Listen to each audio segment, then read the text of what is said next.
Hello everyone, welcome to the lecture on rurality and marginals. This lecture is part of the paper on media and margins. It is an undisputed fact that the news are mainly urban centric and issues pertaining to the rural areas and the details of about ongoing issues in the rural issues are generally missing. The issues of the rural people are marginalized or ignored. The voices of the rural citizenry are forgotten or stifled due to various reasons. The voices of the rural citizenry are forgotten or stifled due to various reasons. These reasons vary from time crunch, disinterest among the viewers to reduction of the ratings. The regional media is more influential than the English language media in this sphere. This is not just in relation with the circulation, but the influence it carries in setting the agenda. The news stories which may contain false information are accepted at the face value. The ongoing incidents or the issues of the rural areas are not covered in the national media. Only to an extent in the regional media if and only they are severe or big incidents. The rural issues only get limited coverage, where the coverage of the issues of the marginalized does not arise, be it whether the print media or electronic. This lecture will help understand how the issues of the rural areas and among the rural citizenry, the issues about the marginals are ignored by the mainstream media and the various factors behind it. This lecture would also help understand why it is important to raise the concerns of the rural citizenry, as it is the media which plays an important role in bringing the problems and matters of the rural marginals in front of the public and the state. They play the role of a watchdog against the atrocities on the marginals, ownership of the media. Before we begin, we must know about the ownership of media. The majority of the media houses, the national and the regional, and both in the print and the visual media, are owned and operated by big business houses. They are driven by their agenda, and in support of the business they operate. They also enter into partnerships with other business groups, where at times they end up only promoting them. Negative reviews or reports, even when based on the facts, are not covered by the media. The majority of the media groups are run on the money generated by the advertisements, such as the hands of these people, the hands of these groups are tied and do not report on the shortcomings of these industrial houses and their products. Representation of the rural in media. The rural India is simmering with issues such as poverty, lack of infrastructure, malnutrition, unemployment, and agrarian crisis, etc. These issues form the core of the news analysis or are the predominant issues dealt by the media. These are the factors which are looked at for analyzing the condition of the masses in the rural areas. They are analyzed to see the livelihood, the well-being and the rights of the citizenry situated in the rural areas and particularly among the marginalized. The political processes around the rural side, where the local elections, the contestants and the issues raised by these contestants to ease the pain of the rural peasantry and other sections are the other subjects which are generally covered by the mainstream media. But the items covered also do not reflect the reality, or they do not give a holistic view of the problems. The emphasis of the mainstream media, the national media and the regional media included over the years have given undue importance to the market, the fluctuations in the market and the influence of the market, where the actual impact of the economic policies on the rural areas and its population, particularly the marginals, the impact of these on the lives and livelihood of the rural populace does not reflect in the coverage both in the print and visual media. The growth of the urbanization and the rural population are increasing, shifting to the urban areas in search of employment and livelihood. They dwell in the urban areas in huge numbers at times. Majority of the people coming from one taluk or a district and continue working in the factories or the infrastructure projects. The impacts of the policies which at times lead to the loss of employment are mostly ignored by the mainstream media. The rural populace which come to these areas as there are no employment opportunities present in the local areas and the problems faced by the populace are not of general interest. According to a study conducted by Vipul Mudgal in 2011, in the rural coverage in the Hindi and English dailies, it is seen that the coverage of the rural issues is almost negligible. On an average, the country's top circulation papers devoted only about 2% editorial space of their national flagship editions, with predominantly urban readerships to the issues and concerns of majority of Indian population. In spite of the low coverage, the stories which are based on the rural India are also not about farmers or villagers or their concerns that are related to land, livestock, resources or farming. The majority of the news stories which are covered in the mainstream media, both print and visual media, about the rural areas are also about the violence, crime and related stories. The agrarian crisis, unemployment and other problems which plague the countryside are not reported. The editorials or the special stories rarely talk about the problems or the lacunae of the government policies. The media is more urban-centric and consumerist, where lifestyle-related issues take importance over the issues of poverty and underdevelopment, where in general the issues of the rural public are less reported. One of the most marginalized groups, the Adivasis, are rarely represented in the media. The lives and livelihood of the indigenous communities are dependent on the forests and its resources. The details about the lives, customs and practices of the Adivasis are very rarely mentioned in the media. The exploitation and the forest's resources and the Adivasis do not become part of the news stories. The reports on the Adivasis are mostly related to the violence or about the protests carried out by these groups, impeding the growth and development.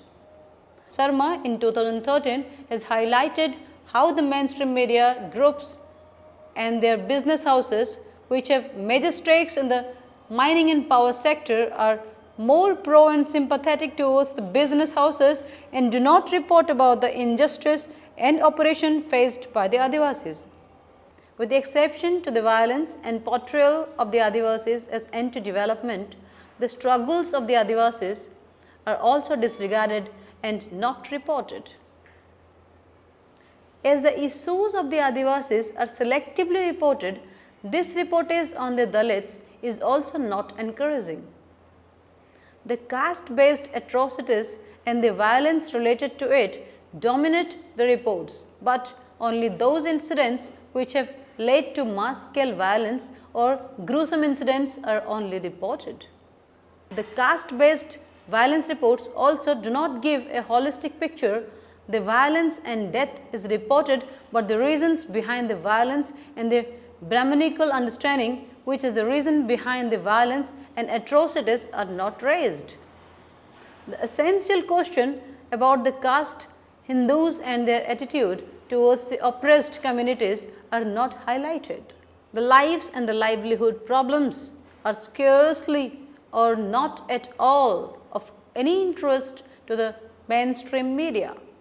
The introduction of new populist schemes by the government and with the increase of media houses both in print and the visual media, there has been an increase in the depiction of the rural and the marginalized in the media, but this is still below the par and it fades out in comparison to the space provided to the urban sphere provided in the media.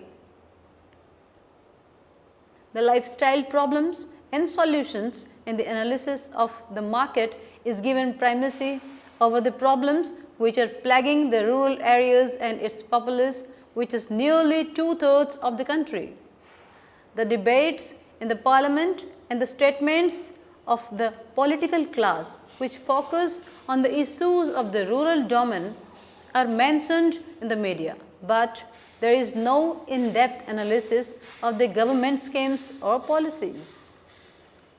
There are rarely news stories about the policies, but the implementation of the schemes and how much in actuality is reaching the populace, and an analysis on the implementation of the schemes and policies is only sporadically reported or evaluated. The agrarian distress and the negative growth of the rural economy have been the major reasons for the difficulties faced by the rural populace. The impact of these issues of the brunt is faced by the marginalized communities the most. Rural and the social media is a tool of communication as well as the place, which provides a place to express without any hindrances and obtain information from various others. This is a place where new ideas can be shared and responses can be obtained easily, fast, and from people belonging to diverse fields and spectrums. The growth of the social media has brought into light the forgotten voices of the rural and gave them an opportunity to the muzzled voices to come out in the public. The free and unregulated internet access has created a chance for the rural voices to resonate in the public sphere, which did not get much attention by the traditional media. Social media has become a powerful tool for the marginalized communities to shout out loud the various discriminations and atrocities conducted on them. Over the years, the traditional media, both the print and the visual, with the domination of caste, Hindus mostly did not give a holistic picture about the atrocities faced by the marginalized groups. This becomes candid if we go through the reports and coverage for the incidents of caste-based violence. Among the other most marginalized group, the Adivasis, though there is relatively less connectivity with these groups, but still internet-based communication and the usage of social media for various reasons is still prevalent.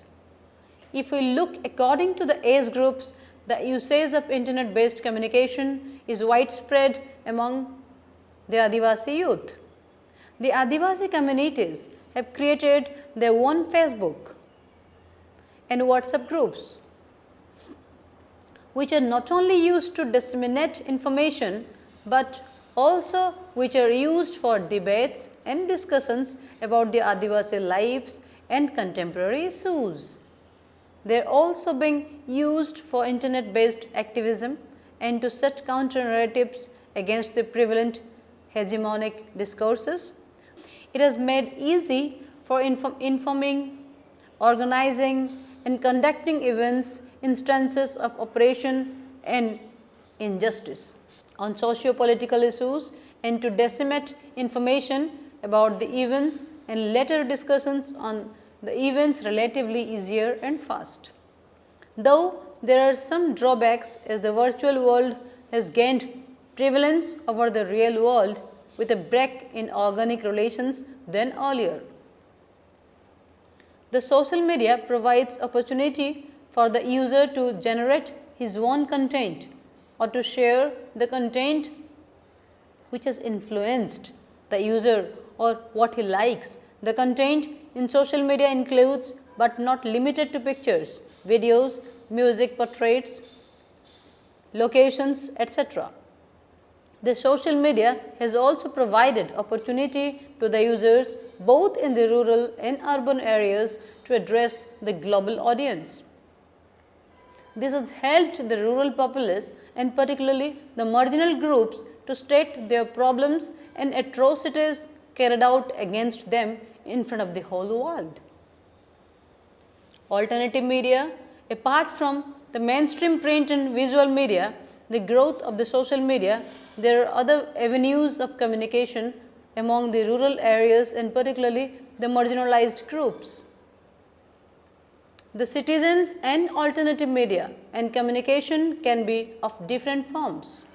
Community radio, information and communication, technologies, etc. They are run by small local groups.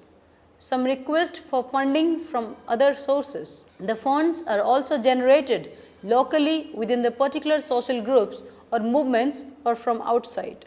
It is about bringing the diverse voices out to the mainstream. This can be formed and maintained by individuals, groups, communities, civil society organizations, etc. to bring the voices from the below. They can be formed to support one single cause or multiple issues. As Jato Petit, Juan Francisco Salazar and Alfonso Dargron observe, the various alternative methods which include participatory video, community radio, multimedia centers, theatre for development, music, traditional and digital storytelling, the internet, community television, mobile phones and diverse forms of print media such as posters often used explicitly within process of strengthening participation, citizenship, empowerment and social change. The community driven media or the indigenous media among the Adivasis to represent the marginalized groups is one such example. These Adivasi media are run on limited resources and have unique characteristics and methods of communication. They are situated locally among the Adivasi areas and play a major role in protecting their cultural identities and questioning the hegemonic discourses which at times are even false. Wilson and Stewart opined indigenous media are simultaneously local and global, arguing that indigenous media on the one hand emerge from geographically scattered, locally based production centers and on the other hand are globally connected with increased effectiveness and reach. Scholars such as Mohan and Turner have argued how the Adivasi media helps the marginalized groups in foregrounding the indigenous matters. It has helped them in making their voices heard, countering the fictitious claims about their cultures and practices. They have helped them in representing themselves locally, nationally and globally. Apart from the indifference from the mainstream media, the language barriers and the prevailing illiteracy among the Adivasis are impediments to disperse information about the Adivasis. The indigenous media are produced locally and the Adivasis play an important role in the script, content and production. The content prepared by these groups is relevant, trustworthy and it is prepared in their local language which helps in overcoming the linguistic barrier and can be effective tools of communication.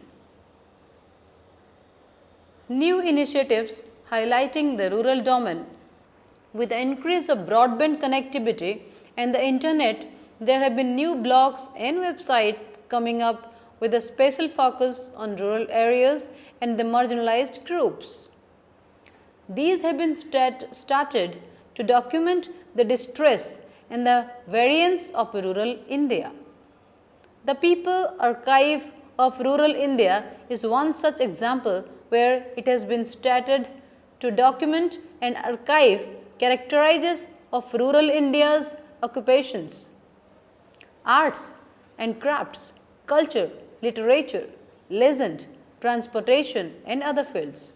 It has been established to create a one-place database in different forms, published stories, reports, videos and audios. Apart from the People's Archive of Rural India, there are various websites and blogs established to document and highlight various cases and incidents of the atrocities against the Dalits and the struggles. These have been established with the sole aim of highlighting upon the rural specialties and the marginalized sections. These provide spaces to archive and record the diverse art forms, culture and traditions. Conclusion.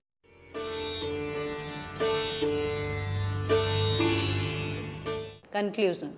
Therefore, in this lecture, you have learned how the rural sphere and the marginals are depicted in the traditional, for example, print and visual media, and how the coming of social media has become a boon for the rural citizenry and particularly the marginalized. The access of the social media by the marginalized has provided them the opportunity to air their grievances and experiences not just locally and nationally, but to the global world. This lecture also helps you to understand how the marginals in the rural areas use alternate and new forms of communication to share information, their cultures and organize themselves against various forms of oppressions. I hope you enjoyed the lecture. For more details, please read the module carefully and attempt the questions at the end. Thank you.